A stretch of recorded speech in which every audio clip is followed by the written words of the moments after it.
किसी एक डॉक्टर की बात सुन के तुरंत उसको डिलीवरी करा लेना सोल्यूशन नहीं है।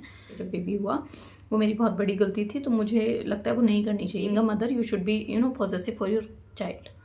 वजह से थोड़ा सा वेट का इशू मैं अभी भी फेस कर रही हूँ। मैं आपको कितना हमने उसको नेबुलाइजर किया है, उसको मैंने इनहेलर तक दिया है, एंटीबायोटिक्स चले हैं। रियली मतलब I feel so bad for him. इतना छोटा सा मेरा बच्चा और इतनी तकलीफें झेल रहा है, मतलब बहुत बुरा लगता है सोच के।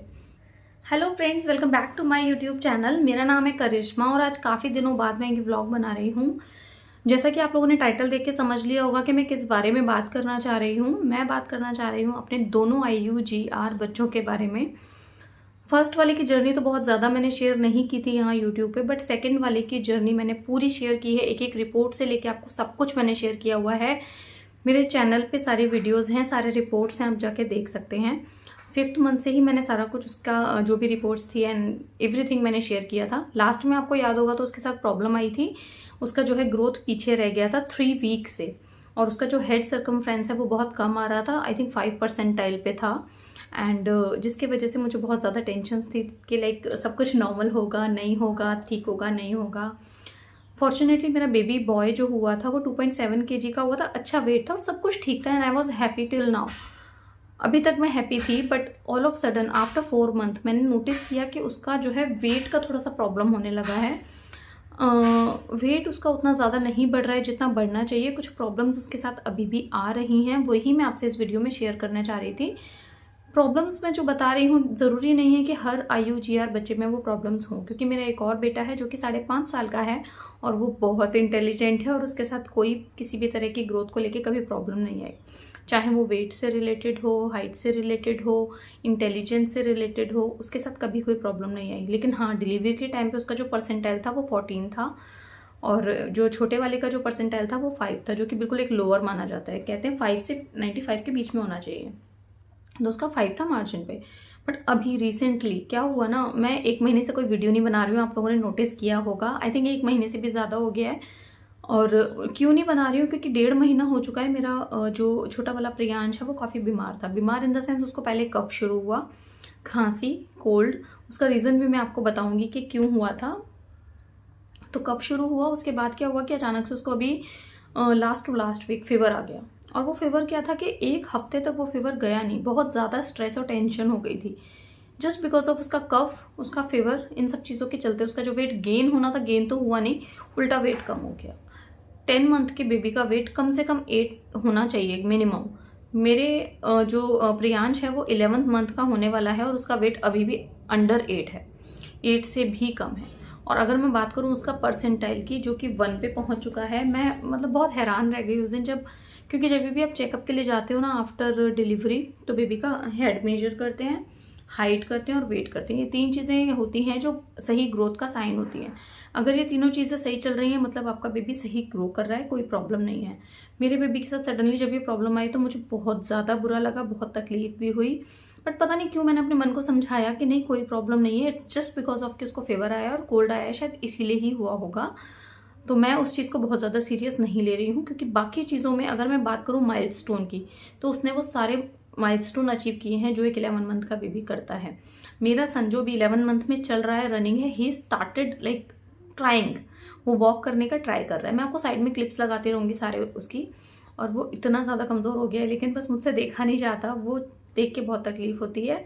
फिर ऊपर से जब हम उसको लेके गए थे डॉक्टर के पास, तो उन्होंने जो लिखा परसेंटाइल 1 पे आ गया था, क्योंकि उसका हेड का जो साइज़ आ रहा है वो नॉर्मल से कम आ रहा है। जितना होना चाहिए लाइक 43 पॉइंट समथिंग होना चाहिए था जिस टाइम मैं गई थी, उसका 42 समथिंग आ रहा था, तो वो लैकिंग था, उसके वजह से वो परसेंटाइल 1 दिखा रहा था। तो मेरे को बहुत ज़्यादा स्ट्रेस हो गया। हालांकि डॉक्टर ने ऐसा कुछ डिस्क्लोज नहीं किया कि कोई प्रॉब्लम है, ये क्या है क्या नहीं है। समटाइम इट हैपन्स के लाइक जेनेटिक्स भी होता है कुछ। लाइक मेरी मदर की अगर मैं बात करूँ तो उनका खुद का हेड जो है काफ़ी छोटा सा है, तो मतलब हो सकता है कि उस पर गया हो इसलिए ये कम आ रहा हो और मैं अननेसेसरी इतने ज़्यादा चिंता कर रही हूँ।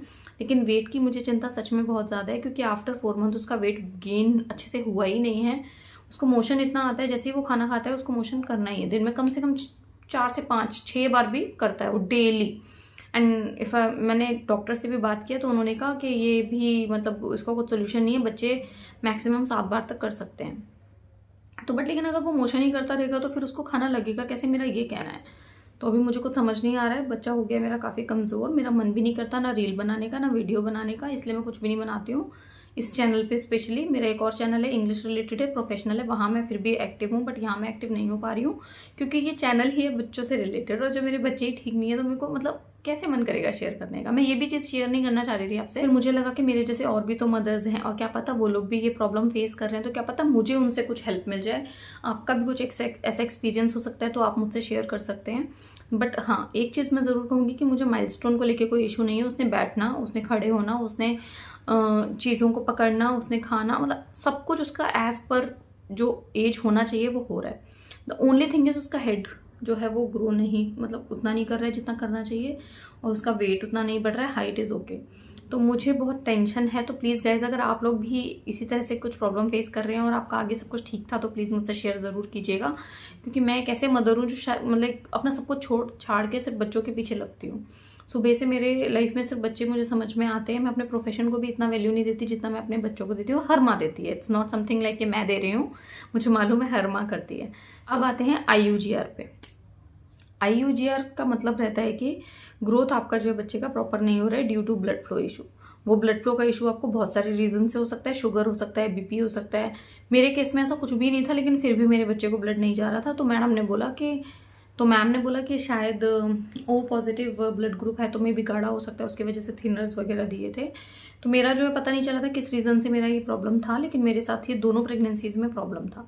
अगर मैं बात करूँ मेरे दोनों बच्चों की एज ए ओवरऑल, तो मुझे ऐसा कुछ प्रॉब्लम अभी नज़र नहीं आ रहा है, क्योंकि एक बच्चा तो मेरा ग्रो कर चुका है, 5.5 साल का है, स्कूल जाता है, फर्स्ट क्लास में है, हर चीज़ में परफेक्ट है। थोड़ा सा बस एंगर इश्यूज़ है, मुझे नहीं मालूम वो क्यों है। वो तो आई थिंक यार हर बच्चा अपना नेचर लेके आता है, ठीक है। कोई एंग्री होता है, कोई नॉटी होता है, कोई शांत होता है, कोई क्रैंकी होता है, सबका अपना अपना नेचर होता है। तो वो आप उसको जो है IUGR से कंपेयर नहीं कर सकते। लेकिन अगर मैं बात करूँ तो नॉर्मल जो मैंने भी पढ़ा है और जो मैंने देखा है, मैक्सिमम IUGR बच्चे जो हैं वो नॉर्मल माइलस्टोन अचीव करते हैं। इट्स जस्ट कि जब उनका जो है बर्थ वेट जो होता है वो थोड़ा कम होता है। बाकी मैंने अभी तक ऐसा कोई इशू नहीं देखा, क्योंकि मेरे मितांश के टाइम पर भी उसका जो है बर्थ वेट बहुत कम था, 2.1 kg का वो हुआ था। एंड उसको शुगर कम था at the time, like when he was born. तो शुगर के लिए मतलब उसको 2 दिन NICU में भी रखा हुआ था।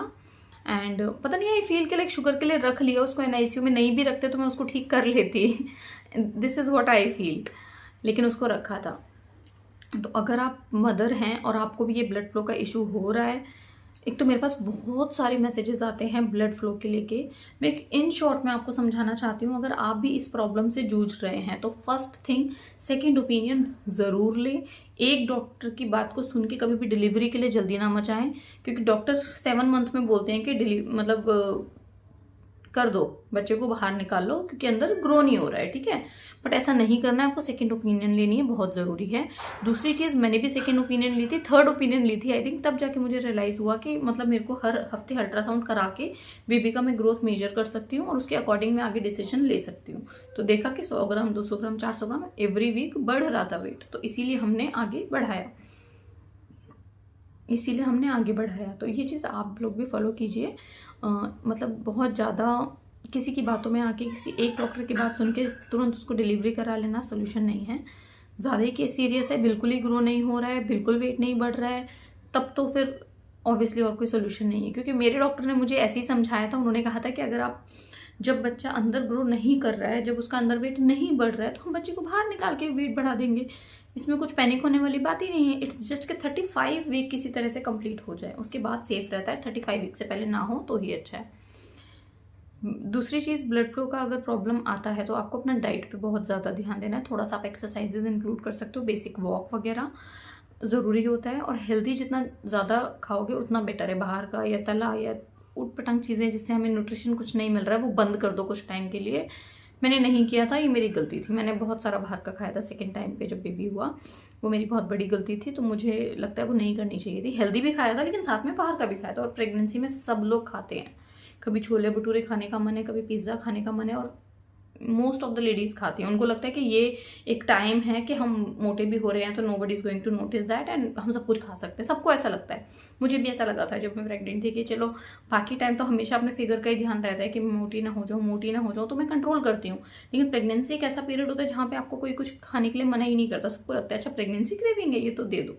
तो वो सब चीज़ें मत करो यार, थोड़े दिन के लिए छोड़ दो। बच्चा इंपॉर्टेंट है, खाना ज़रूरी नहीं है, वो तो उसके आने के बाद भी खा सकते हो। ब्रेस्ट फीड करा रहे हो तो उसके बाद भी नहीं खा सकते हो हालांकि, but still you have to control. Being a mother you should be possessive for your child.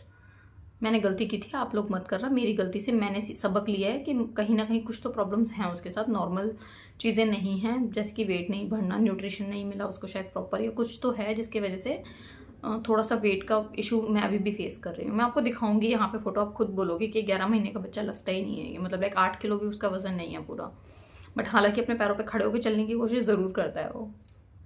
और क्या चीज़ें थी ब्लड फ्लो के टाइम में, क्या करना चाहिए?